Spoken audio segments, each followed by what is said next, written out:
The Bryan Crabtree Show on demand is brought to you by Bright Path Mortgage. Brilliant mortgage solutions. BrightPath.com. The Bryan Crabtree Show, live in Atlanta, afternoon starting at 4 on Biz 1190, Biz1190.com, and the Biz 1190 mobile app. Bryan Crabtree. The Bryan Crabtree Show.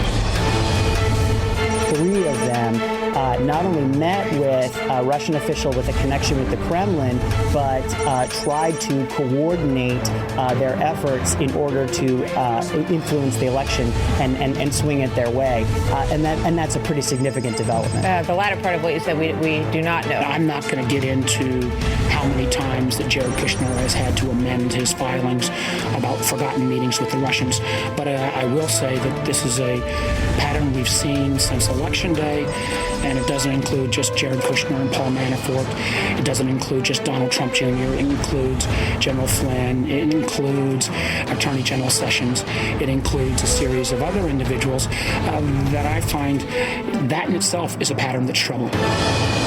Bryan Crabtree. All right, good to have you here. Welcome to the program. The Bryan Crabtree Show is on. Coming up today, we've got that Greenfell building, London. It's been discovered that the reason more people died in that fiery crash of that building, if you will, is because of the fact that they didn't have appropriate ladder trucks. How would that play out here in Atlanta? Plus, coming up, the Ivanka Trump scandal where she sat in the president's chair. If it wasn't for her last name being Trump, wouldn't there have been a different response to a woman filling that seat? All that coming up. You just heard a moment ago the audio that sort of gets us into our first topic, that Donald Trump Jr., we've now learned since yesterday's show, was told that the meeting with Moscow, the Moscow lawyer who had dirt on Hillary, was part of the Russian government plot to help his father win the election. Now, people are calling this damning evidence that shows Russian collusion. But then you've got this. You've got Russia coming out, to the extent you can believe them. I don't buy anything Russia says either, but I think they're about as reliable as CNN and our fake news media. The Kremlin says we know nothing about Don Jr.'s meeting with a Russian lawyer. And in fact, we don't even know who she is. Natalia Vaskalaninskaya. I still didn't get it right, and I practiced it 10 times. Now, there was an NBC interview with this lawyer. Let's get into a little bit of that, start and stop. This was in the last 24 hours. Take a listen. I never knew who else would be attending the meeting. All I knew that Mr. Donald Trump Jr. was willing to meet with me. I could recognize the young gentleman who was only present in the meeting for probably the first 7 to 10 minutes, and then he stood up and left the room. It was Mr. Jared Kushner, and he never came back, by the way. All right, so stop. Wait, and the other just a second. individual who was at the same meeting was always looking at him. So you've got Jared Kushner sitting here in this meeting for about 5 to 7 minutes, according to this Russian lawyer. And he's bored to death. He's come to this meeting thinking he's going to get some information about the Clinton campaign that someone's going to offer them for free. It's not like there's no one has said that these individuals, Manafort, Kushner, and Trump Jr., ever called up someone and says, hey, can you get us some information, some dirty stuff on the Clinton campaign? The entire coverage of this and what's being lost is the fact that someone had said you ought to meet with this lawyer, and it was some publicist that brokered the meeting and said you ought to meet with this lawyer. She's got some goods on Hillary Clinton that the campaign will likely want to know. And so the meeting ensues, and you've got Jared Kushner says this is worthless, gets up and leaves. His phone. He was reading something. He never took any active part in the conversation. That was Mr. Manafort. All right, so then Manafort's sitting there. He's on his smartphone. He's tweeting back and forth. He's basically in a meeting because he's been asked to come, probably by Donald Trump Jr., because it's his boss's son. And he shows up at the meeting and goes, oh, my God, this is a waste of my freaking time. And he's sitting there fumbling around on his smartphone. They had the impression, it appears, that they were going to be told some information that you had about the DNC. How did they get that impression? It's quite possible that maybe they were looking for such information. They wanted it so badly. All right, stop. See, now how does she know this? This is very suspicious to me. So let's go. I want to play a little bit of that back. Can we go back a little bit? Let's play that. the room. It was Mr. Jared Kushner, and he never came back, by the way. Jill, who was at the same meeting, was always looking at his phone. All right, this is the Manafort part, so I skipped back too far. Part in the conversation. That was Mr. Manafort. Right, now here we go. They had the impression, it appears, that they were going to be told some information that you had. Now, they have the impression coming into this meeting that they were going to be given some information. So this is NBC's reporter over in Moscow talking to this Russian lawyer. And he's basically saying, he was corroborating the story of Donald Trump Jr., which is, I was told she had information I would want to hear, so I went to this meeting. About the DNC. How did they get that impression? It's quite possible that maybe they were looking for such information. They wanted it so badly. All right, so how does she know this other than what she's seeing in the media? See, this is how these stories build. So the witnesses, if you will, and this is not really a witness, but she's been tampered with because now she sees that they desperately want this stuff. This sounds like the woman on the airplane that said Trump grabbed her and she was like 55, 60 years old, who's a Democrat donor, a Democrat who got in a fight with Trump about a golf course out in California. It just happened not to be told in the story. This strikes me as exactly what I wrote about over the weekend that appeared in townhall.com and talk40.com, which is the fact that this looks to be a plant to frame this Russian collusion story. This almost seems like an orchestrated plan to frame the Trump campaign and Trump surrogates into a Russian collusion story. I mean, if you have all of these Trump people meeting with people connected to Russia, and those meetings are put together on purpose by operatives on behalf of Hillary Clinton, certainly if these people are in any way being followed by the FBI and the CIA, they're going to intercept this information on then private citizens, Don Trump Jr. and Paul Manafort and others. And they're going to start to wonder why all these meetings are occurring. But if people keep showing up saying, I've got some information about the Clintons, I've got some information about the Clintons, you're going to keep going, hoping that this is the one, the bombshell drops. Some call it political naivete. I just think it's simply typical politics in America. If I can get the dirt from anyone on anything that's of my opponent or about my opponent, I'm going to go get it so long as I don't commission it illegally or spy illegally. And this morning, she denies claims she is connected to a Russian government effort to aid Donald Trump's presidency. Have you ever worked for the Russian government? Do you have connections to the Russian government? No. What she was doing, she says, let's was... stop that part. So she's saying in the midst of all of this, she's not worked for the Russian government. She has no connections to the Russian government. The Russian government says they don't know who the hell she is. So maybe there's some disingenuous account there. Maybe she's got some connection, but she wants to appear that she has no connection and that the Trumps were just so desperate to grab this information. Now, this report that I just broke down for you ran on MSNBC this morning about 9 o'clock. I'm sitting here, I'm watching this, and immediately following this attorney saying she has no connection to the Russian government. The Russian government doesn't know who she is. She's never worked for the Russian government. You've got MSNBC contributor Paul Butler, political analyst here. I want you to hear what he said. So it's a federal crime to solicit a contribution from a foreign national.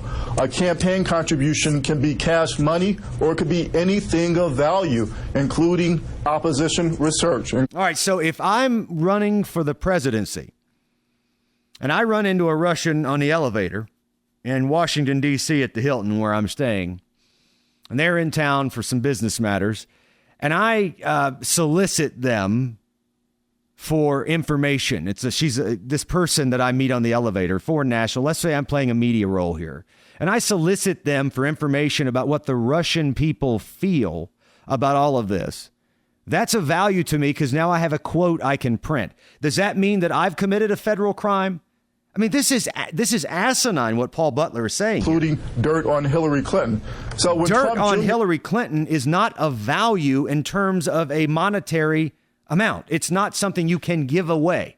If you commission the work, if you go and pay the Russians, and say, we want you, because it'll disconnect it from us, to go out and dig up dirt, hack the computers, break in the offices, whatever, of Hillary Clinton or the DNC, and we'll pay you $1 million for what you give us, that would be illegal. Because this country, I guess, is primed for this sort of thing, because that's the type of thing that happened in Whitewater, where there were crimes committed, there was obstruction of justice, there was all of this stuff. They're trying to play it out like that. But you have to have the intent to do something illegal. You have to have the intent to cover up doing something illegal. The intent of neither of those intents reside here. Says he went to this meeting knowing that this foreign operative, this Russian lawyer, had goods, or he thought he had goods on Clinton. He's exposing himself to federal prosecution. And it's not just Trump Jr. It's hard to believe that Trump Sr. didn't know about this meeting. I mean, look at what's going on. He's actively seeking information about Hillary Clinton. A month later, he says, if the Russians have emails, I'd sure like to see them. How does he not know that his son-in-law, and his campaign manager go to a meeting with a Russian about dirt on Clinton? Well, again. All right. So, I mean, oh my God, we are living in a twilight zone of a country. I mean, if someone calls me up, or if some intermediary without my direction calls me and says, I have someone you might want to talk to, they have information about the other side, and they want to talk to you about it, then, and you think it could be of help, you go and you sit down and you hear what they have to say. That is not illegal. That's called smart. I remember being in a lawsuit, and this isn't like a Russian analogy. It's a good analogy. It's not a great one. But I remember being in a lawsuit. And conventional wisdom here is what's always in the way. Conventional way of thinking, arbitrary rules of society, arbitrary rules of law. And I'm suing a former business partner and anybody else that's attached to him in stealing basically client contacts out of our database after I bought the company from the guy. He went into the database. He was receiving some sort of copied emails, and he was distributing this information, which he had no right to. It was one thing to receive it. That was bad enough without notifying, but then he was distributing it and trying to profit from it. So I sued all these people, company, the broker, the owner, this former business partner, all the people who he had given these leads and contacts to, who had acted upon them. And the reason you do that, you go after everybody because somebody's going to fall and break and cave and blow the whistle. Finally, a few months passes. I get a phone call from one of the individuals I'm suing that says, please meet with me. I want to tell you something. Now, I'm not supposed to do this. That's what everybody says. That's the same as saying you're not supposed to talk to a Russian if you're running for president, or if your dad's running for president. You shouldn't be talking to a Russian because they have information. No, I didn't call this guy. This guy called me out of the blue and said, you're suing me. I would like to talk to you. I will give you information that's helpful. Okay. So I met with him. He said, I was there and we were questioning where these came from and why they had your business's name on them. And he said he had the right to them. And I said, really? I said, are you willing to testify to that matter? He says, I will, but I want to be released because I'm just an innocent bystander here. I didn't do anything wrong. I said, fine. I just need an affidavit to this effect. I want you to tell the truth and I'll drop the case on you. And the case unraveled and the thing was settled. Now, that's not exactly me talking to a Russian, but the bottom line is if I applied conventional wisdom and just was a dumbass like everybody apparently on the left wants the right to be, I would have not taken that call and I would have spent tens of thousands of dollars in legal fees because I'm not supposed to take that call. It wasn't illegal to take that call or have that meeting. It didn't make sense necessarily because I could have been walking into a trap. But in that instance, it happened to save me a lot of heartache. This is no different with this Russian lawyer and the Donald Trump Jr. meeting and the Jared Kushner and Paul Manafort, who don't even seem by these accounts to have been engaged in it. It's no different. Someone calls you up, says, I've got the goods. I've got the dirt on one of your opponents.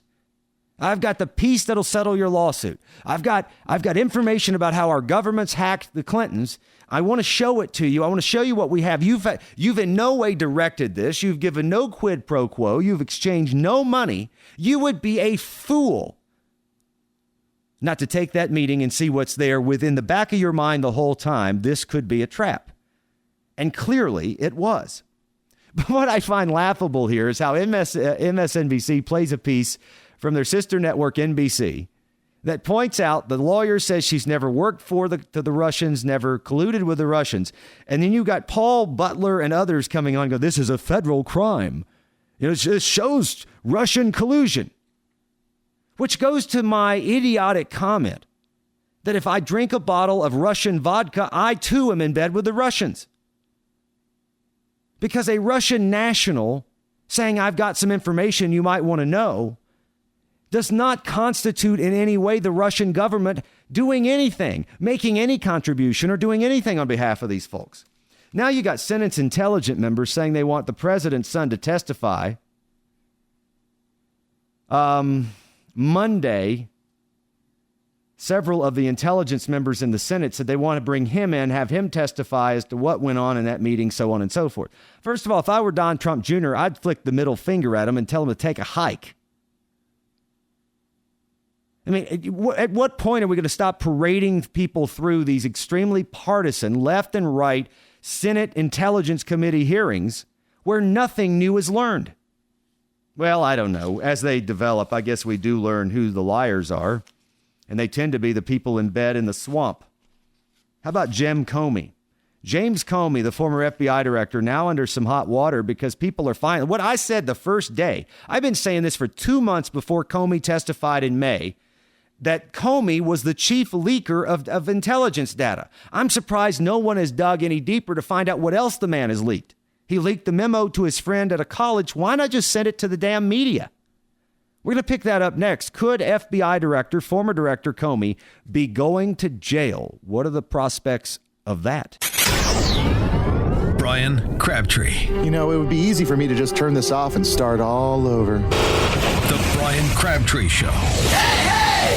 All right, good to have you here. I asked before the break, I said, what are the prospects that former FBI Director James Comey could be going to jail for leaking government documents without permission? I mean, when he leaked the information to his professor friend at, I think it was Georgetown University, that showed up in the media, that ultimately was the catalyst for the special prosecutor, Bob Mueller, into the Russian and Trump mess. I mean, he was no longer a government employee. So if that document had been created, as he suggested or inferred, never said, but inferred, while he was the FBI director showing his notes on the meetings with the president, then that would be a government document off of a government computer.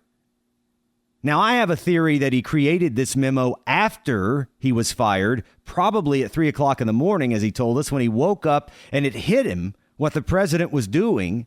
And he had to get it out in the public square, his side of the story, because he wanted to have appointed a special counsel. But let's go back to Jim Comey, the self-righteous, smug, better-than-thou FBI director, July 5th, 2016, on the Hillary Clinton email investigation. Although we did not find clear evidence that Secretary Clinton or her colleagues intended to violate laws governing the handling of classified information, there is evidence that they were extremely careless in their handling of very sensitive, highly classified information. All right, so Jim Comey comes out in an unprecedented effort and says, I'm not recommending prosecution. That's supposed to be the job of the Attorney General. But I'm not recommending prosecution. No prosecutor could find her guilty. That's probably because he was pressured by Loretta Lynch in some way, or the Obama administration at some level. And then he says, but she was very reckless and careless. And it was, I mean, he went on and on and on in this interview and in this conference that he gave on July 5th, 2016. Then he himself, the moment he's not in office and he's been fired and publicly humiliated by President Trump, does the same thing and leaks a memo that was not known by the people who handle classified and who classify and declassify government information. This wasn't a known memo. He didn't make anyone aware of it. He took it with him and decided after he was no longer in a position of authority what to do with it. Well, that's a crime. Now, I don't think he'll be punished for it because no one in the swamp ever really gets brought down unless they're on the right and they're politically outspoken in favor of conservative politics. But here's Comey explaining why he thought it was okay to put his memo out when it wasn't okay for Hillary Clinton to severely mismanage her data. You consider it to be somehow your own personal document that you could share with the media as you wanted to? Correct. Through a friend? I understood this to be my recollection recorded of my conversation with the president. As a private citizen, I felt free to share that. I thought it very important to get it out.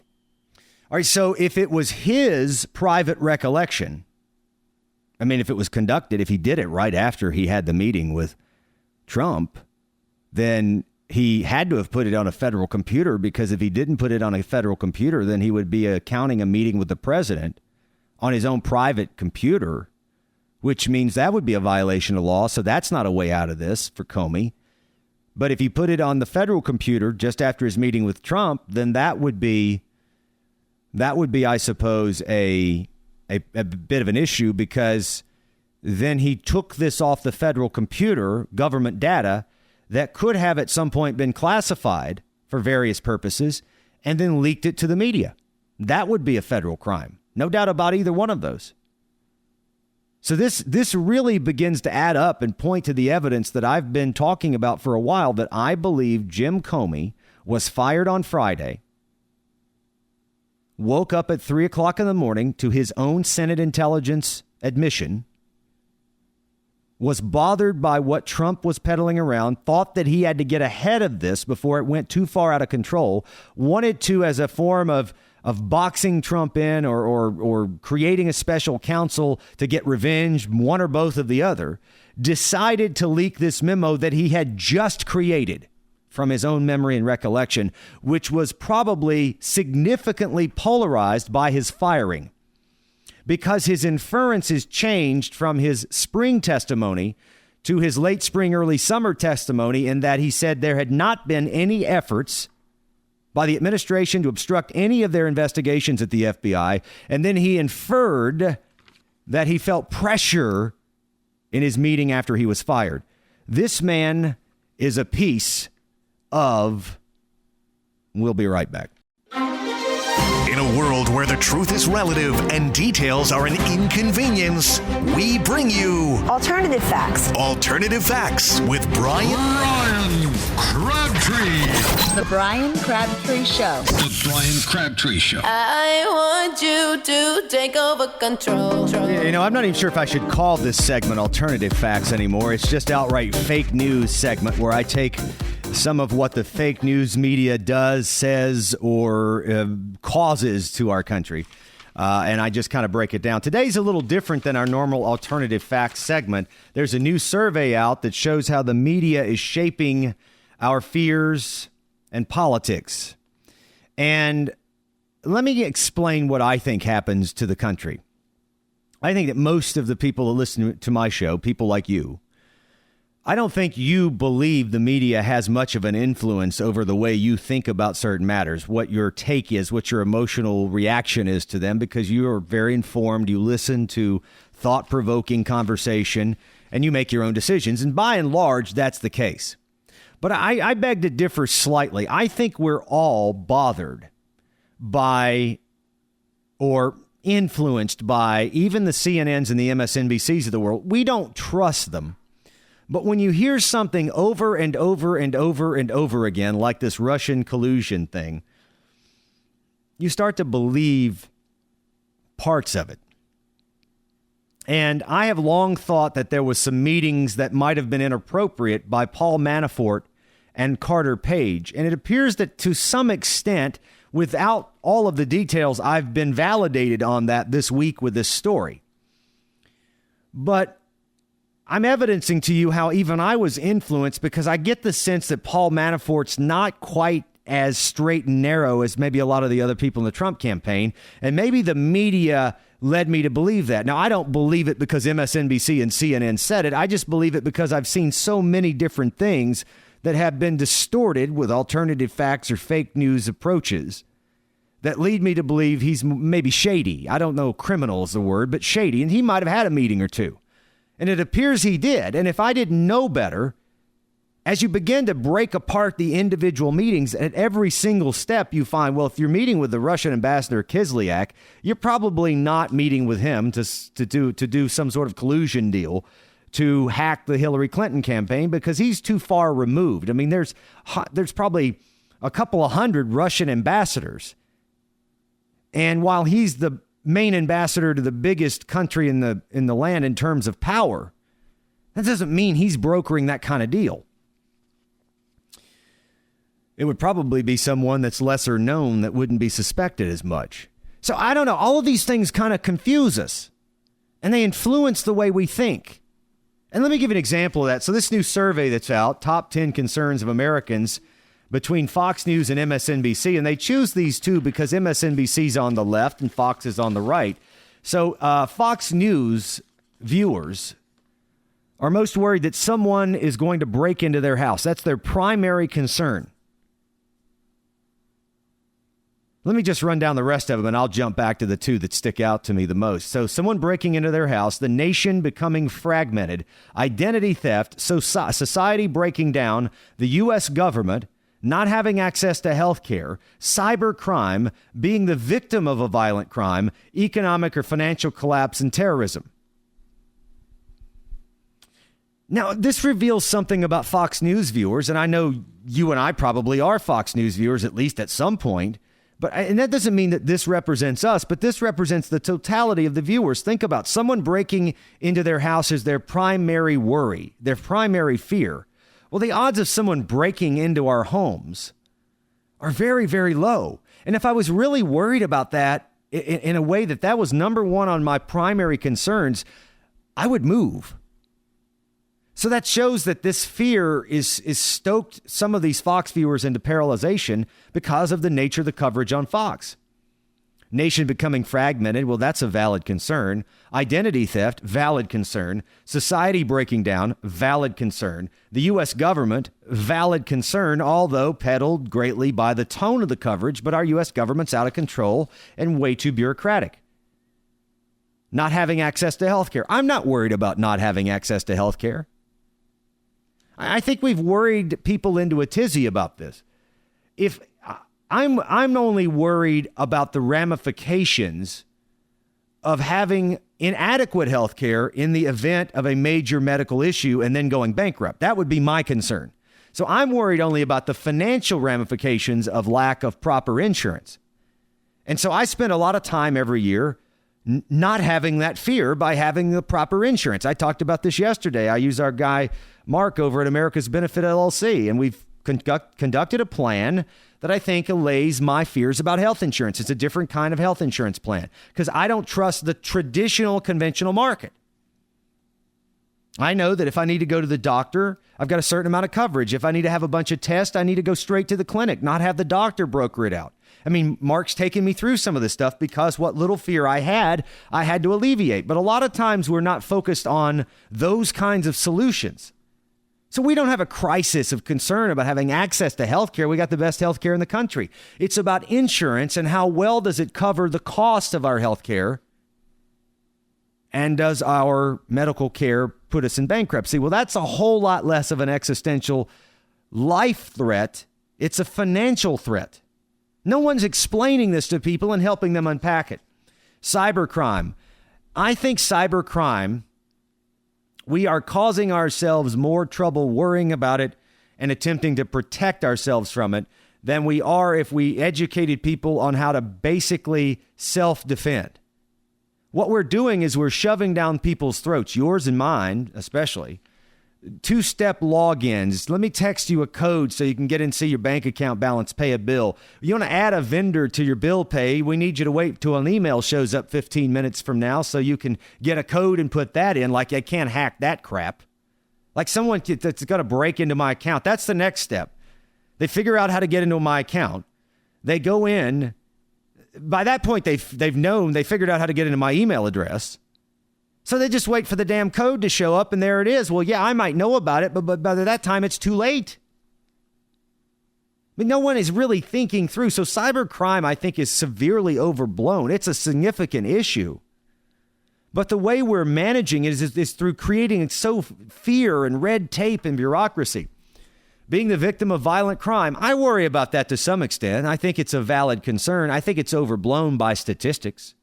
These are Fox News viewers and their primary 10 concerns. Number one being their house getting broken into. Terrorism, economic or financial collapse.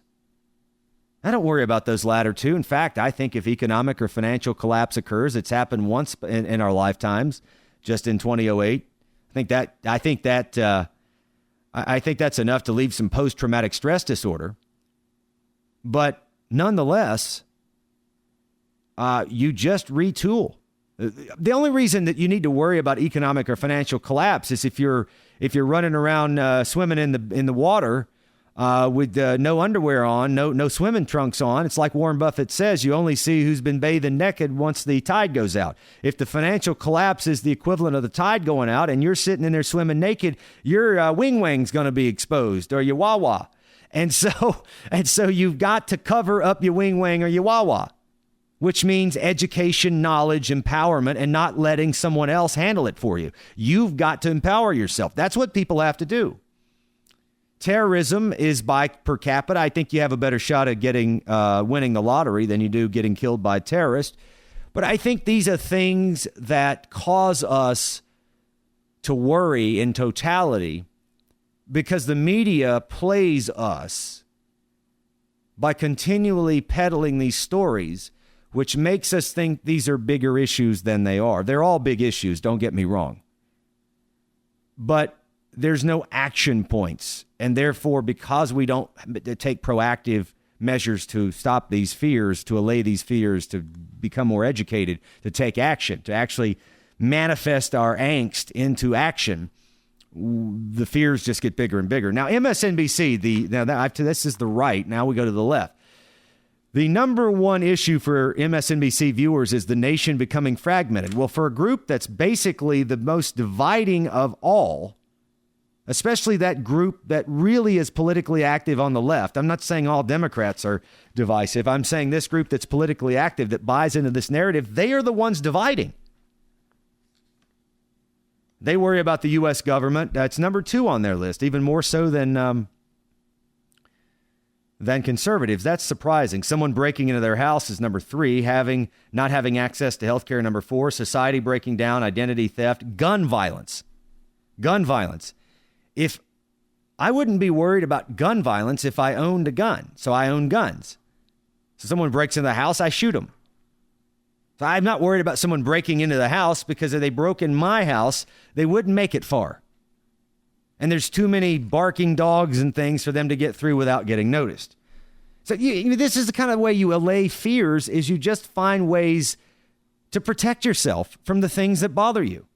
If you do nothing about it, which is typical in liberalism, you'll find that at MSNBC, these things are going to really grow. That happens on conservative sides as well. Economic or financial collapse, cybercrime, and being the victim of a violent crime. In other words, what this is saying is that the concerns of Fox News viewers, people on the right, and MSNBC viewers, people on the left, with the exception of adding gun violence, are the exact same. We are not a divided country. We're not divided. We are being divisively controlled by our media. We are concerned about the same issues. We generally want the same end result, which is everybody to health care, for there to be less crime, for there to be less oppression, racial division, all of this stuff. We want government out of our lives, out of our bedrooms, out of everything, out of our businesses. And we just want this to be an orderly society. The real debate, the whole thing, absent Trump and all of that hate and anger, is how do we get there? What's the path? Do we take this path, that path, or another one? And that is where we're frozen and divided. And that is where the nucleus of fear arises. And the people stirring that up are in the media. They're stirring it up because they don't know how to go through people's fears and talk about the solutions, just as I have in some moderate fashion here. I'm not trying to toot my own horn, but I will if that's how you hear it. But they don't know how to find solutions to anything. All they know how to do is identify problems. I've always said that's the biggest asset and detriment to liberalism. Liberals are very, very good at identifying society's biggest problems. They're horrible at fixing them because their fixes end up being the equivalent of throwing fuel on that burning fire, making it worse. And the media has no appetite for solutions-oriented news because there's a beginning and an end to each story, and a media person has to keep digging like us radio hosts do every day. That's the one thing I love about talk radio and all the shows I get to do all across the country in a given week, and this one here where you tune in Atlanta and beyond. We have to keep digging. When you have to spend 2 or 3 hours on the radio every day of the week, not just an hour TV show or a team of 30 producers put together your entire show and you read from a teleprompter, it doesn't take a lot of skill to do that. All right, all it takes is a little bit of emotion added in. It can be disingenuous or genuine, doesn't matter. You add that emotion into the teleprompter, and there you've got a show, and whoever looks the prettiest and who has the best Botox and Restylane and all of that's generally who has the best ratings because we're a plastic society now. But when you have to get on the radio and research how to talk for 2 or 3 hours, you got to dig deep. And I think that's why talk radio is an out-of-control freight train that the left can't stop. And that's why liberal talk radio never worked, because they couldn't think. We got to find solutions here. We got to tell you how it affects you. We got to tell you when it's coming, how it's coming, so you can be on the lookout for it, because the people that tune in here are not the people in that Fox News, MSNBC story. These are the people that understand these are great concerns, but they're not things to keep you awake at night, because if you take care of yourself and stop asking for everybody else in the country to take care of you, as you and I know, you'll be okay. And you can live a peaceful, productive life. I said on a show yesterday, the people who are always victims, the people who are always offended, who always have victim mentality, partially peddled by our elementary, middle, and high schools, then to college. It's an indoctrination over time. A lot of parents are contributing to this by not allowing their children to take calculated risks while they're in the household. It's all just protect little Johnny from himself for the rest of his life, and then he gets out in life and can't do anything, and then he's a victim and he's offended. Those people are losers. Not because they're bad people, because they don't try hard enough. But the people who don't find themselves always a victim, who aren't always offended by everything, who don't let all of this hoopla affect their psyche in any meaningful way, those are the people succeeding. That is the fundamental difference, with some small exception to generational poverty. But that is the big distinction between those that are winning in America and those that are losing. Those that are winning are integrated into society, into our culture, into our language, into our way of life. They are looking forward. They're looking for opportunity. They're seeking that opportunity. They're seizing the day. They are not offended. They are not fearful. They are not believing what the media tells them. They're going out to get it because they know no one is going to do anything, including our government, but get in their way, and they're going to break down those walls, come hell or high water. Those are the winners of society. The losers are waiting on the government to fix it. Waiting to fix your health care, waiting to fix your job, waiting to fix your skills gap, waiting to fix wages are too low, waiting to fix the economy, waiting to fix the financial market, the housing market, whatever it is, waiting on the government, waiting on the Senate. They're never going to fix anything. We are at the point where everything the government does is going to be made to be worse. Unless it's the military defending us and our freedoms, the police arresting criminals, the justice system bringing them to justice, the fire department putting out fires that burn our homes down and kill people. That's it. Unless it's those functions of the government, which are the primary roles. Government's not going to do anything for those people who are sitting there waiting, and that's why that population of people continues to sit and wait for higher wages, a better economy, better financial market, better skills, better jobs, better whatever, and it's better health care. It's never going to come. It's only going to get worse for that half. And for the other half of the country who sees it the way I do and the way I've described, it's going to continue to be at least how it is or better than it is now based upon our attitude. And our leaders would be well served to start having that conversation And I think it's phenomenal that we have a president that's calling out what we've just talked about here for several minutes about the fake news media, because that's exactly what it is. Here comes Bryan Crabtree for your radio talk. All right, we had the president back Monday from the G20 summit, and there's been a lot of fallout over his meeting with Vladimir Putin. Some are saying that he ceded to Putin and kind of let Putin get the upper hand. So we're going to talk to the president, see how that actually turned out. Good afternoon, Mr. President. How are you? Hello. Or as my good friends in Russia would say, hello, ski. I didn't know you were fluent in Russian there, Mr. Trump. Believe it or not, I don't speak a word of it. But I was able to communicate with Putin through the international language of handshakes. Handshakes? I have the best handshake, and it's pretty clear that I won the handshake competition with Putin. I won, and I won bigly, folks. Well, there was a lot of importance placed on that handshake. I don't know. You're darn right. I popped a couple of Tic Tacs, then I grabbed him by the palm. When you're famous, they let you do it. Look out now. Where have I heard something like that before, Axel? And believe me, I didn't pull any punches with Putin. I asked him point blank if he hacked the election, and he looked me in the eye and he said, no ski. And that's good enough for me. So you actually believe him? Of course I believe him. It's not like he's a CNN reporter. They're fake news. Well, that's true. But I must say, the G20 is sad. So sad. How's that? The whole time I'm at the G20, I'm like, darn it, I could have had a V8. A V8? Like the tomato juice drink? No idea what you're talking about. The V8 is my new conference. Okay. The V stands for victory, because you know I love winning. And the 8 is for the 8 countries that will be taking part in it. And which 8 countries would that be? Well, we got us and Russia. That's how many so far? That's 2. Terrific. We'll throw in Poland. They love me. And that nut job from the Philippines. He'll come. How many is that now? You're up to V4. You're halfway there, Mr. President. Okay. Then we'll throw in Ivanka, Donnie Jr., Jared Kushner, and Lindsay Lohan. She loves me. It's the V8 convention, folks. Coming soon to Trump National Golf Club and Resort. It's going to be huge. No, goodbye, Ski. Get out of here. This is not...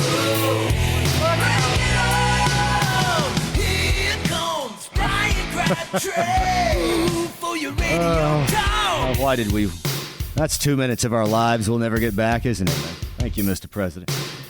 Mike Pence, our VP, there's an article in the Washington Post today. Is he betting it all that everything will come crashing down on President Trump? Is Mike Pence betting it will all come crashing down on Trump? That's the headline.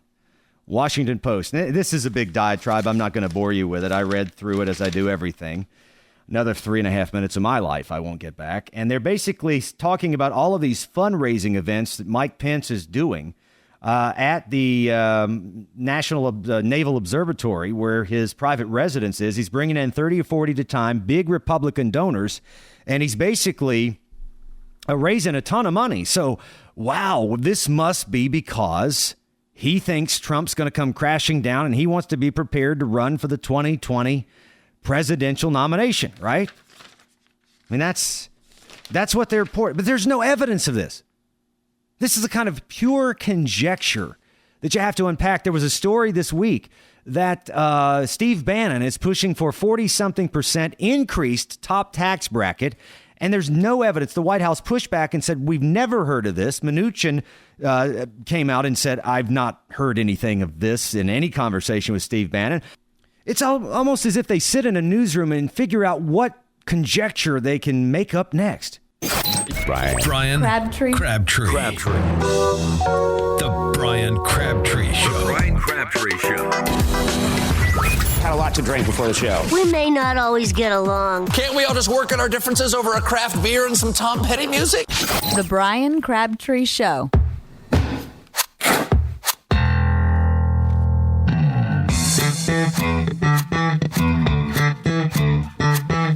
All right, good to have you here. Welcome to another hour of the Bryan Crabtree Show, as we'll be talking about a big problem out in Nevada. They've legalized marijuana. Now they're declaring a state of emergency. I'll tell you all about that coming up. Plus, cocaine on training wheels, the next thing that you might want to think about that may fall into your kids' hands. That coming up in just a couple of minutes. I've been haven't talked about this a lot, this story of the Grenfell Tower in West London, where 80 people died in a blaze last month. And there was an article in the New York Times yesterday that said that more lives could have been saved in this Grenfell Tower blaze, according to firefighters, but they had a lack of equipment, particularly fire engines with ladders high enough to reach the top floors of the 24-story building. They think it's almost criminal, these firefighters, that an international city like London, 13th richest in the world, the highest ladder only goes about 30 meters. That's 100 feet. That's about what I was able to find in metropolitan Atlanta. I suspected we might have a taller ladder truck than that, and I couldn't find one. We've got to call into the fire department, and hopefully by tomorrow's show we'll have that confirmed. But the tallest ladder truck I could find in metro Atlanta, or at least in the city, is 101 meters tall, and inside the city there are dozens of mid and high rises, most of which in that category are taller than the reach of the ladder. And so the issue with the Grenfell Tower is they're saying they could really only get up to maybe the first 10 stories of the building. They rescued 65 people out of the blaze, but the other 80s died that were higher than the ladder truck capacity, and they couldn't get up there to get them because the fire was blocking their access. They documented a 100-foot aerial unit that wasn't called until 1:19 a.m. on that tower in London, about 25 minutes after the first fire trucks were sent out, almost showing, also, in addition to not having proper equipment in that international city, showing that they were sort of mismanaged in what really is their primary role. And I had started to talk about this in terms of not having the proper equipment, showing up half an hour or deploying this truck half an hour late that's of the tallest capacity of London, as to what happens in a socialist society when you focus on making sure that you give everyone rights and benefits that are not God-given. Healthcare benefits, government in socialism. Let's just call it what it is. You miss the primary function of government, keeping order, keeping people safe, firefighting, police efforts, military. And you spend all this money on all these other things, you can't afford the basic primary necessities. And I thought, well, this is where we're headed. Now, I'm not saying that the Atlanta Fire Department would be this slow at deploying their largest truck. I'm saying I'm surprised, given the fact we have 70-plus story buildings. The Westin Peachtree, I think, is the tallest one at 72 stories, if I'm not mistaken, if you count up the restaurant at the top. So what happens if this type of blaze erupts in a high rise in metropolitan Atlanta? How do they handle it? I mean, you've got fire trucks that can go up 200-300 feet, but it doesn't appear that most major cities have one of them. There's not that many of them around the world. So I think this Grenfell Tower blaze, albeit it was a much worse fire, because of the cladding, the aluminum cladding used on the building was not recommended for buildings higher than 3 stories. And the developer, when they renovated this building about 3 years ago over in London, saved a whopping $10,000 by going with this cheaper vinyl cladding that wasn't as fire retardant. And it allowed this fire to burn much more out of control. It could have been better contained, and perhaps dozens of lives could have been saved had it not been for that. So that's an aside, but again, it wasn't a violation of code over there. We don't allow that here, so perhaps we don't have this kind of cladding on these buildings. But I'm wondering, other than sprinkler systems, which might or might not be enough, if we're going to see this as a wake-up call here in America, that perhaps government, this is mostly local, but it also has some obligation to the federal government to help local states and governments come up with the funding or ways for funding instead of some of the other garbage that government works on to keep people safe in the event of a massive fire. There's a state of emergency, or I misspoke.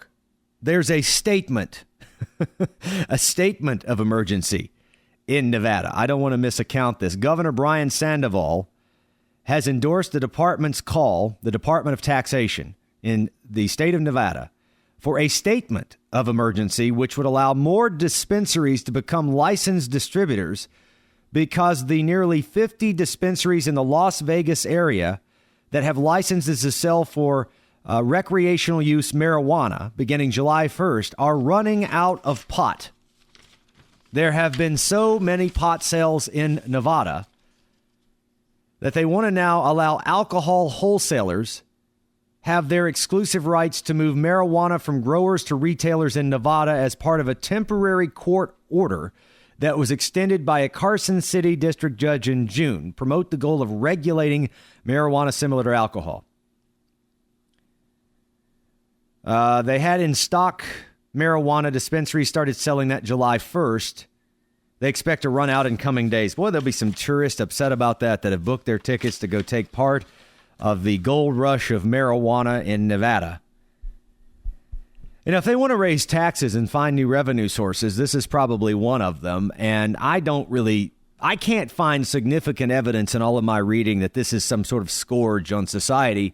I think it's a little ridiculous that people feel the need to go and rush out to buy their first legal joint of marijuana or pot or whatever, edibles or whatever they're buying, and stand in line for hours like they're buying an Apple iPhone. Well, that was stupid, too, when I did it. Like they're buying the new Apple iPhone that's never before been released until 2007. I don't know if you'd call this drugs, but it could be called cocaine on training wheels, and your kids could easily buy it legally, at least for now. It's snortable chocolate. Chuck Schumer, guy that I don't like, but I can't disagree with him here. I think he's got a point. U.S. Senate Minority Leader Chuck Schumer called on the Food and Drug Administration to investigate what is now being sold as Coco Loco, snortable chocolate power product made by an Orlando-based company, Legal Lean. This is a little jar of cocaine-like powder. It started being released for sale last month. It contains the cocoa powder, as well as ingredients found in energy drinks, including taurine, guarana, ginkgo biloba.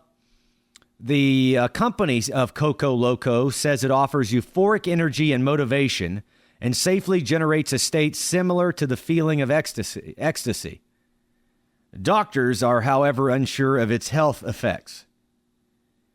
News conference Sunday, Chuck Schumer, Democrat leader in the Senate, says, quote, "This suspect product has no clear health value. I can't think of a single parent who thinks it's a good idea for their children to be snorting over-the-counter stimulants up their noses." Since it's considered a dietary supplement, the category is not reviewed by the FDA for safety and effectiveness before it goes on the market. The FDA can step in and evaluate this, and we'll keep our eyes on it. I have a fundamental problem with this. If I saw my kids with this Coco Loco powder, I would not approve of it solely from the reason that it creates the pattern that snorting anything up your nose is a good idea. The only thing I want to snort up my nose, and I don't really want to snort it up my nose, is allergy spray if I can't breathe. That is either over the counter from a pharmacy or prescribed by my doctor, and I don't like that stuff either. I don't think that there's any good idea in putting anything up your nose because we are not designed to take in nutrients in that fashion. Let me think about it. You're putting something in the membranes of your breathing apparatus that's going to clog, irritate perhaps, or it could be even allergic to this stuff. I think this is a role where I think government intervention into business is absolutely necessary for two reasons. This product is a product it's like taking an injectable product. I don't think you can just go buy a syringe and go buy injectable vials of product of any kind that you can put straight into your bloodstream. Why would this be an exception? I guess you could argue that smoking is similar to this and the fact that you're breathing that in and you're not supposed to. Nonetheless, I think this, it's a rare moment. I almost have a heart attack when I can actually agree with something Chuck Schumer, as of late anyway, is saying, but I agree with him on this one. There's a Jesus painting on an Islamic center in North New Hyde Park, Nassau County, Hillside Islamic Center, New York. And they're investigating it as a possible hate crime. A large painting of Jesus on the cross was left, not painted on their stuff, but just left, a painting left on the fence at a Long Island Islamic center, and police are at this point considering it a hate crime. I was blindsided by this story in an interview I was doing on talk radio this morning, and I'm like, wow, why is it that if I were to put a Muslim image on a church, I go over to Buckhead Church or North Point Ministries or something, go put up a Muslim picture, a big image, which you're not supposed to do, but let's say I put up an image of Muhammad, then that would be a hate crime against Muslims because of the image of Muhammad. And they go, it's just, don't worry about it, it's just a church. But God forbid you take something that's religious and represents Christianity and put it on the fence in front of a mosque. You notice they called it Islamic Center. I read that out loud, not a mosque. So that way we would be a little less, because mosque has sort of taken a bad tonation because of some of what we believe goes on inside those mosques. But just pointing that out, Islamic Center sounds so much more religious-like almost church. Mosque sounds like radical Islamic terrorism cell. I mean, I'm not saying it is. I'm just saying that's the way the media has started contorting their reporting. Anyway, so I got to thinking, why is it that a religious symbol representing Christianity put on a fence that didn't destroy the fence, it wasn't graffiti, it was just hanging there, you left something. I'm not even sure that's a crime, leaving a painting somewhere. But let's say somehow it is. How does that become a hate crime? Well, here's the main thing. I wouldn't be surprised if someone that is on the left put this image of Jesus on the fence and planted it there, because I don't think this is what a Christian would have done. I don't think a true practicing Christian would have done anything but be loving to these people, and perhaps if we had a difference, just forgive and forget. So it doesn't surprise me that these kinds of things happen, and then we're dumb enough on talk radio, me included, to be talking about it and to be writing about it and publishing the story so that we can stir up Christians to be upset about the attack on Christianity in our country. And as we're doing that, let me tell you what we're doing. We're saying it's becoming kind of chic, kind of popular. There's an actual popular group there to beat up on Christianity. Because look, more and more people are doing it. And even the government's saying it's a hate crime. Because they know the government will side with the side of hate on anything other than the majority. If you're in the majority of anything, you can't be hated on. You're a Christian. 70% of the country's Christian. There's no hate crimes against you. You're a white person. You're the majority population of the country. There's no hate crimes against you.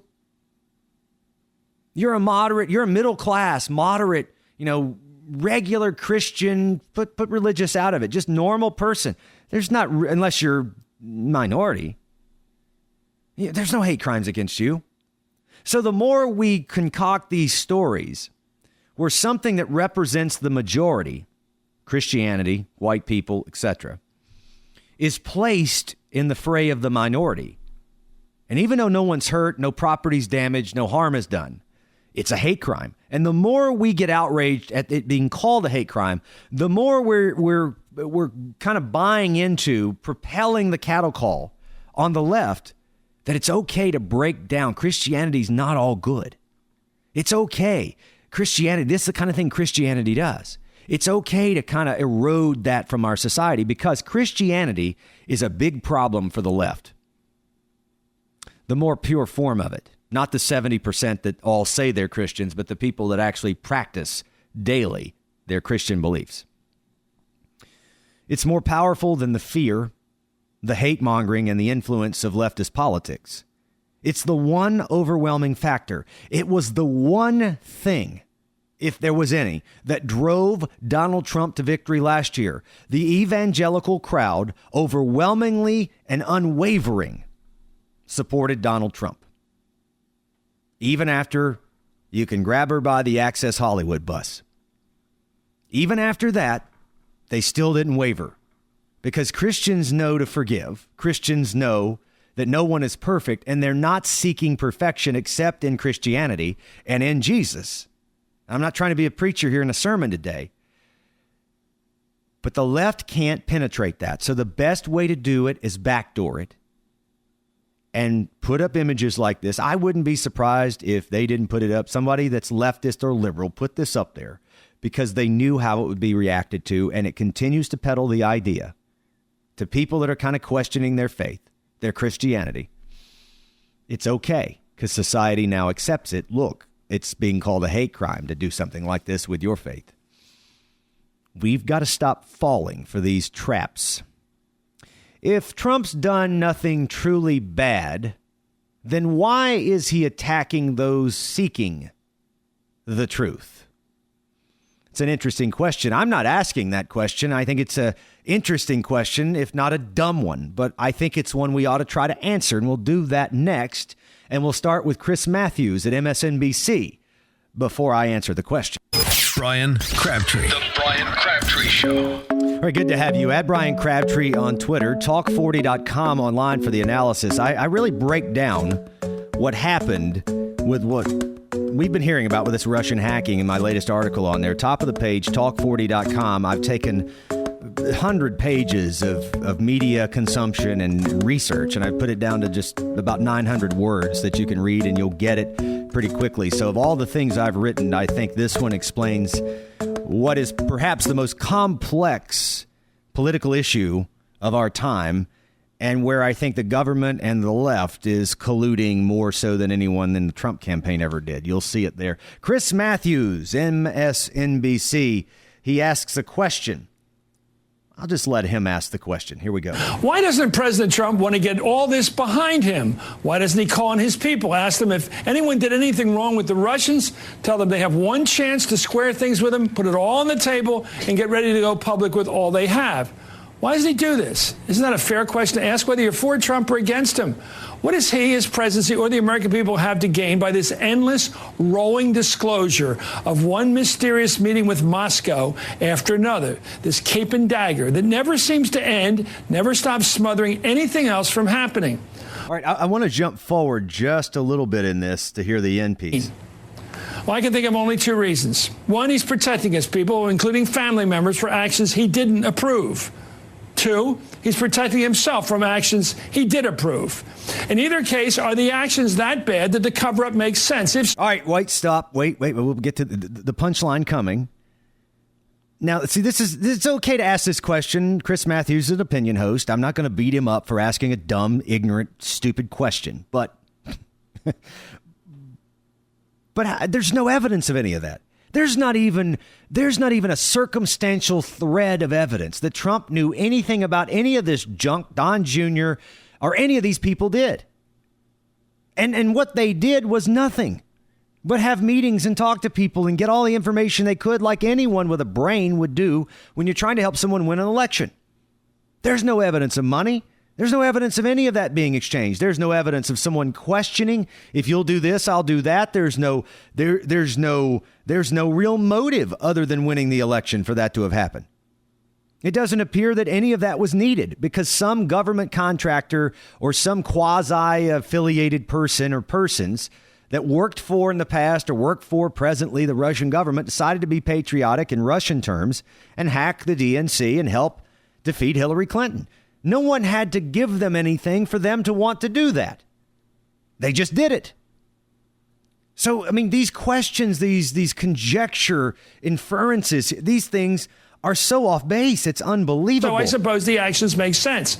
If he has done nothing truly bad to cover up, then why is he attacking day and night any institution, governmental or media, that is seeking the truth? Stop. Okay, let me answer that question. When you are under attack, you have two options. Fight back or act like a doormat. There's not an in-between. Because if you fight back some and then act like a doormat, you're still going to lose. If you act like a doormat, it might blow over. 50-50 on that. If you fight back, more times than not 100%, but 60-70% of the time, you'll win. Because most people expect when they aggress you, when they come after you. This is just most people in America don't fight for themselves. They don't push back. They don't fight back. So most people expect when I come after you, You're not going to fight back as much as I'll fight coming after you, and I'm going to blindside you anyway. If you lay down and take it, I can get what I want out of it and move on. That's how most people who attack, especially in media and politics, think. Because what happens? Oh, I'm Mitt Romney. I'm sorry I said binders full of women. Oh, I'm John McCain. I'm sorry this. Or I'm George Bush. I'm sorry I got drunk when I was in high school or college or whatever, because no one in high school or college ever gets drunk but me, and I'm sorry. And it's the whole media narrative on the attack. It's the whole leftist narrative. If we can just get a Republican or a conservative to apologize, we will have defeated them, at least in terms of the way the public views them. So Donald Trump is scaring the hell out of the Democrats because he won't play their game as a Republican. He's playing their game as a Democrat while leading as a Republican. Ooh. Wait, I have just got the latest late-breaking monkey news. The Bryan Crabtree Show. The Bryan Crabtree Show. So buckle up, okay? Tune him in every day. Wonder what he has to say. Daring and his feelings, he's your talk show man. Talk show man. Hey. Come on, take an issue, shake it up. Take a moment, call him up. Here comes Bryan Crabtree for your radio dog. Always a privilege to have you here on the Bryan Crabtree Show. At Bryan Crabtree, follow us on Twitter. Retweet as you will. Help us spread the message around. Conservatism and analysis without the fake news. And also talk40.com. Check out our article unpacking this latest disaster with the Russian-Trump collusion connection, Don Jr. meeting. I don't even know how to label these things anymore. It's so out of control. I want to read something that I thought was really interesting. I don't know if I agree with all of it, but it was a letter to the editor by a doctor, Farzan Navi, New York Times this week. And I'm going to hit the highlights, not the whole thing. When it comes to healthcare coverage, House Speaker Paul Ryan says we're going to have a free market and you buy what you want to buy. And if the people don't want it, then they won't buy it. The doctor here says in this model of healthcare, the patient is consumer and he must decide whether the goods and services he wants to protect his life are worth the cost. But this is often impossible. What Republicans and many Democrats forget to stress is that in a totally free market healthcare system, you must be willing to let some patients die.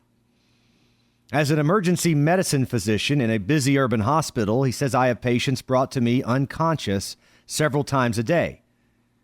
Often they're found face down in the street by a good Samaritan who called 911 on their behalf. We're required to care for them. And most of these patients are grateful at my attempts to help them. Now, I want to point that out, that he's admitting what I've been saying.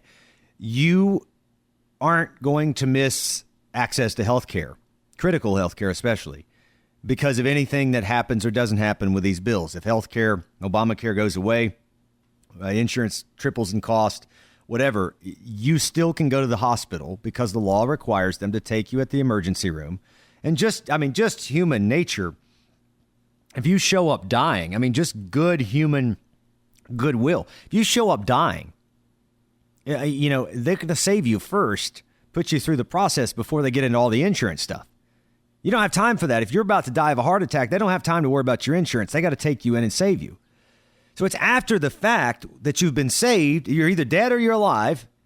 And assuming you've been saved, you're now alive. You're in the hospital. You're in the ICU. They've saved you from the heart attack or whatever it is you came in, the trauma, because it was a triage situation when you arrived. And now they come in once you're conscious and you're back and ask you for your insurance, and you inform them you don't have any. Well, you're not dead and you didn't have restricted access to health care. You now have a financial problem, not a health care problem. You have a financial problem. All right. I just wanted to point that out. Let me get back to this guy's letter, Dr. Navi, an urban facility. He says, last week I took care of a middle school teacher who was out jogging on a hot June day, dehydrated. She lost consciousness when some tourists called an ambulance over to her. A month before that, I cared for a young man who passed out at his desk from a bleeding ulcer in his colon.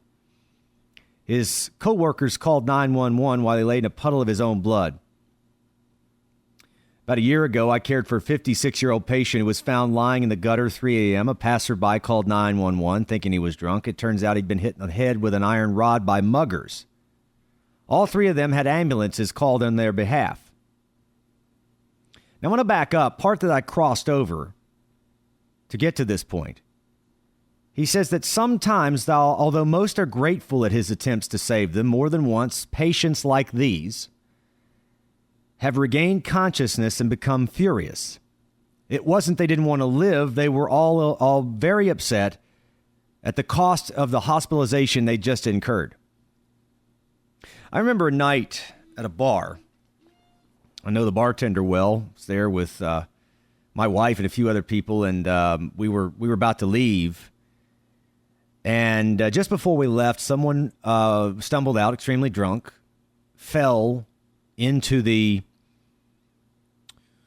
framing of the window, which was stuck out. It was very sharp metal framing in one of these big, industrial type buildings, and it just fell like they were just running into it, knocked out cold. We tried for about 2 or 3 minutes to see if they would come back up, thought they were drunk, passed out, whatever, and they didn't, so we had to call 911, and this is also someone we knew, casually, don't know them well, but knew them. And I haven't seen the person since, but I can only imagine what that night of drunkenness cost them in terms of a medical bill. Embarrassing, yeah, but I mean, whatever. People do dumb stuff with alcohol in bars. But the point of this is they had to go to the hospital, and by the time they came out from that type of probably a concussion, I can't see how it wouldn't be, it was thousands of dollars probably. So there is something to be said in this doctor's letter for that I don't. This is the first time I've seen this brought up. And I don't buy the argument. The intent here is to say we've got to have socialized medicine or single payer or great government intervention. This is probably a doctor at a hospital like Grady or a fully government-funded hospital somewhere in an urban part of America who's in the emergency room or the emergency care area and doesn't run the private practice and just simply goes to work, works their shift, and goes home. Doesn't have the same kind of relationship with patients. And there's not a single ounce of lacking dignity to that job, so I'm not beating it up. But that job does not give you the experience in the same way of trying to care for patients that know you, that trust you, that you know back, that are part of your practice or part of your private or publicly traded hospital, which is, in my view, private. It's not governmental. And for the government to get involved in all of that is very, very toxic to the quality of care. The government being involved is impacting care. Because the way that insurance companies have had to resolve this egregious overreach by the government through Obamacare is by removing certain benefits that are helpful to expedite recovery. I'm a poster child for this last year. And I couldn't get into a clinic for 3 or 4 weeks, and there was nothing that was going to make me better until I started treating with the proper medicine. I had to take this for gastritis, it turned out to be. So it wasn't critical. It was just painful and debilitating. I had to miss a few shows. I couldn't do some work. And the point of me telling you this is the fact that there were 2 medicines, both of which were $300 a piece a month, that were no longer covered by my medical insurance. I had to take lesser quality, slower acting, time release type of medicines that were cheap. Stuff that was equivalent to really what I could buy over the counter. And I didn't get enough time with any doctor. I had to self-pay for the doctor I got. I had to self-pay for the scope that they put down my throat because I couldn't get it done for 4 or 5 weeks in the network that I have on what was Obamacare. I don't have the crap anymore, but at that time I had to self-pay for a lot of this stuff. I self-paid for 1 month of the better medicine to expedite my recovery, and then I moved back to the medicine they would actually pay for once I kind of got a handle on it. That's really the issue. So the issue here is not that Obamacare is something that people need that's made healthcare better. It's perhaps helped 4 or 5 million people with severe pre-existing conditions, as we identified yesterday on the show. That's good. We can help. We can afford to focus on that pool of people. What we can't do is mess up health insurance and healthcare quality for tens of millions of others. And I propose the Senate healthcare bill will do a little less of that damage than the Obamacare bill did, but it won't do significantly less. It's not enough. We've got to return to a capital market for those of us that want to be in that market and who have the income. If you have a household, tax return income, adjusted gross of $60,000, $70,000 a year or higher, after tax, after deductions or whatever, then you can afford your own health insurance, I believe. Certainly, if it's $100,000 or higher, you can damn well afford your own health insurance. Those people don't need subsidies. We don't need help. I don't need a tax break either. Just give me, maybe if I get a health savings account, that'll be fine. But if you're at a certain income level or higher, you have the option of either going into a high risk pool that's a little more expensive with no subsidies and no tax credits, or paying on the private market to get whatever the heck you want unaffected by government in terms of cram downs like Obamacare. That's the way this thing gets fixed. I think Ted Cruz is onto something with that. But now back to this doctor's letter to the editor, the New York Times. I agree. There's a lot of people who have an event, stumble, fall, hit their head. They're perfectly healthy, running down the road, 25 years old, fit, ripped, six-pack abs, a whole bit, doesn't drink a drop, running every day, fit and healthy, model example of living your life and staying healthy, and gets hit by a car, stumbles on something. Hit by a car, you got insurance on the car. He just stumbles on something, hits their head, has to go to the emergency room. Well, that's on them. They don't have insurance. They're angry. Why didn't you just send me to the doctor, patch me up? Well, problem there. If I didn't help you, there have been cases out there. There is a narrative that says that I could be held responsible for not helping you. So I don't get to take that risk anymore because of our litigious court system. Number two, you should have health insurance.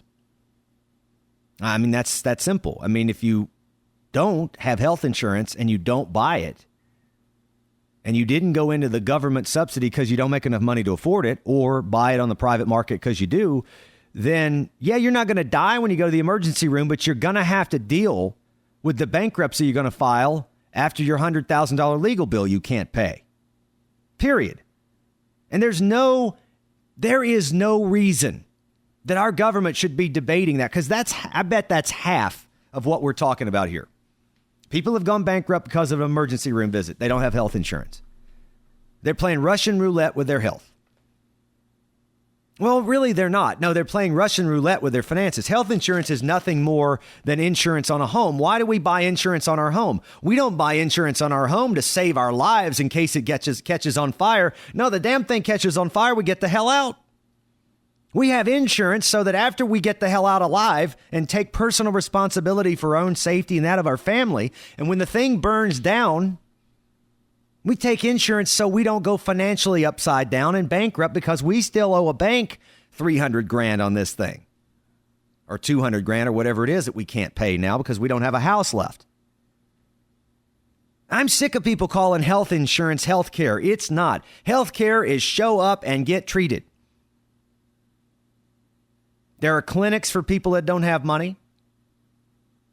You can scrape together $150 to go see a doctor with a problem. You can run to the emergency room if you don't have health insurance because you can't afford it or you're too irresponsible to get it. It's unfortunate, but that's the way it is. It drives up costs for everybody. There's no way to fix those who are cheaters and abusers of our society. But we better start calling health insurance what it is. It's financial insurance to make sure you don't go bankrupt because you have a health event, period. I want to transition to something else here. Ivanka Trump got to sit in a seat at the G20 summit while Trump got up from the table. She sat right next to Angela Merkel of Germany. And there's been a lot of outrage that nobody elected this woman. Nobody elected Ivanka. I mean, what the heck does she get to sit there for? She hasn't earned the right. Can you imagine if that had been Michelle Obama or an older Sasha or Malia? And people, it would be, it's racist. Oh, my God, it's racist. Oh, this is just because they're black. If they weren't black, they wouldn't be. Nobody be saying this. Oh, it's just because it's a female who's black. You imagine if it was Chelsea Clinton. Someone's even been tweeting that out.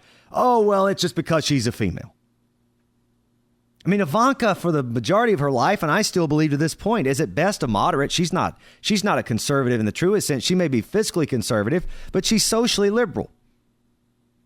And so it just amazes me at the double standard on all of this. It's unreal. I believe this tweet was a response to the attacks on his daughter taking his seat, if I'm correct. Is that the one you're referring to, Frank? Look, this wasn't about putting them in the front. This was about responding to an outrageous attack against a White House senior advisor. And it's pretty standard protocol that when the leader gets up, someone takes their seat, as Chancellor Merkel also pointed out and said that this was perfectly standard protocol. In fact, I think that we should be proud to have Ivanka sitting in that seat, considering particularly the topic at hand was part of her portfolio. If she didn't have the last name that she has, I think she would be constantly celebrated instead of constantly attacked. And I frankly think it's a sad thing that they chose to go after her. All right, this Sarah Huckabee Sanders yesterday, the White House press briefing. That's true. And here you've got someone whose political persuasion is more likely liberal. She's switched to Republican because her dad is the new face of the Republican Party, and that's great. I think that's wonderful. We bring folks like that in the fold. That's even better to conservatism. She's a female. She's lived a great life. These folks can't stand this. This is, we didn't have a problem with parading every Bush in the world through politics, who had good family, good people, but not as effective in terms of actually making a difference out there as I think Trump is doing. Taking nothing away from the Bushes. The Clintons have wanted to be in politics off and on in every way. The Kennedys have been the monarchy of America at one point. I mean, this is not uncommon. And so now the Trumps are here. You have Donald Trump, who on paper looks like he's lived a bit of an abrasive life. Perhaps he has. He's been married 3 times. He doesn't seem to look like a Republican. He's been fairly friendly with all the Democrats, and they feel betrayed. If he was going to run on one side or the other, he should have been the traditional Democrat liberal that everybody thought he was and run as a Democrat and build up the Democrat Party. And now he's taking the Trump kids, well-adjusted, all 5 of them, very intelligent, very effective in everything they do, and the left can't stand it. Because for the first time, the Republicans have the top rung of celebrity culture, Trump family, running their show. It's always been the Democrats in Hollywood, and Trump is more powerful than anyone, in terms of name recognition, ratings, influence in media, in Hollywood. It's amazing to watch it all play out. That's really what's wrong with these Democrats. Trump has dumped 500 workers from an agency he slammed last year. He said it was probably the most incompetently run agency in the United States, the VA. He has fired 500 employees, suspended 200 more, 33 demoted. That according to the Daily Caller. VA Secretary David Shulkin has committed to greater transparency for the agency and basically whipping it into shape to give to our veterans what they deserve.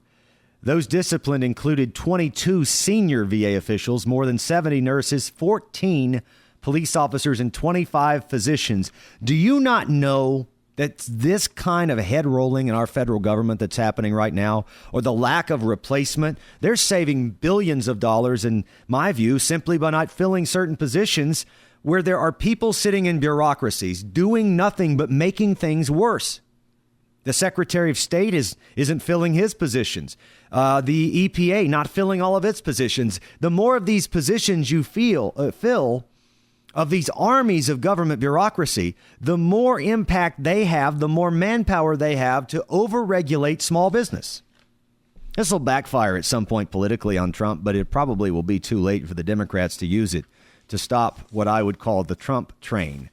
Did you hear Governor Chris Christie? He's filling in on The Fan, the first sports radio station in America. WFAN, it's argued he may be the next host after Mike Francesca retires from that station, a big New York talk host, and he filled in on The Fan this past week. And one caller, and he got into a massive argument. I'll play that argument for you next. I think you'll find it entertaining, if nothing. Bryan Crabtree. You know, it would be easy for me to just turn this off and start all over. The Bryan Crabtree Show. At Bryan Crabtree on Twitter, the BryanCrabtreeShow.com for the highlights, and Talk40.com for the written analysis from national commentators, syndicated columnists, and yours truly, Bryan Crabtree. Thank you for tuning in. It's always a privilege to have you listening. Chris Christie got into a big argument on WFAN in New York. He was filling in last week on the sports radio station for one of the regular hosts. It's rumored he might be in talks with them to fill a big position in afternoons after he vacates the post of governor of New Jersey. So Chris Christie filled in for a couple days, and one caller called in with some choice words for him. Mike in Montclair. What's up, Mike?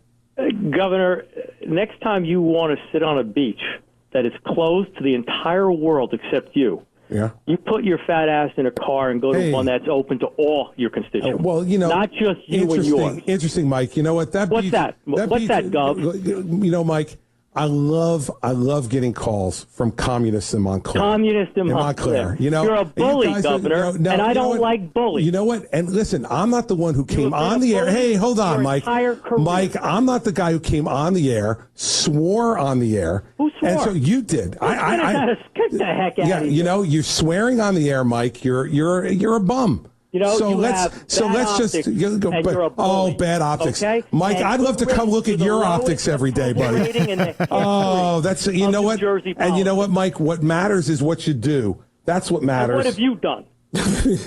What I just did was stop polluting the airways with a guy like that. Now, listen, these guys are going to come on and notice they're both from Montclair. Well, you know what's so funny? Can I just say? Yeah. I told you when the calls came up, right?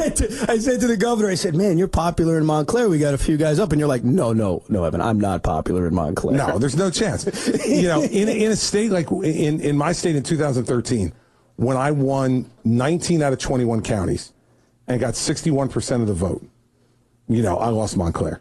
All right, so that's Chris Christie on WFAN in New York. That was hilarious. I mean, I thoroughly enjoyed listening to that segment because it really reveals, well, first of all, sports radio has become so political. ESPN is a leftist political organization. They're right there lock and step with MSNBC, and just sports happens to be the common thread. But it just shows you how these leftists, they get in their enclaves, and they just seethe with hate and anger. And they are the first people to come out and act like the buffoons they accuse conservatives of being all the time.